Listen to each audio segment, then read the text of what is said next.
Hi అండి. ఎలా ఉన్నారు? నేను మీ అంగళమ్మాయిని.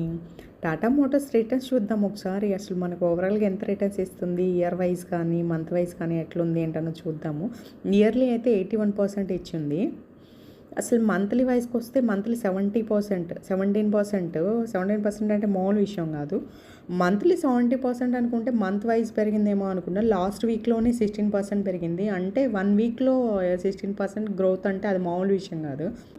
ఇంకా ఎక్స్ట్రా కొనొచ్చా, లేకపోతే ఉన్నాయి హోల్డ్ చేయొచ్చా, లేకపోతే సేల్ చేయొచ్చా అన్నది ఒక డెసిషన్కి అయితే వచ్చేయచ్చు. ఇక్కడైతే ఓవరాల్గా మనకి ఎంత పర్సెంటేజ్ వచ్చింది, క్యాపిటలైజేషన్ ఎంత, వాల్యూమ్ ఎంత, ఎర్నింగ్ రేషియో ఎంత ఏంటి అన్నది కూడా క్లియర్గా కనిపిస్తుంది.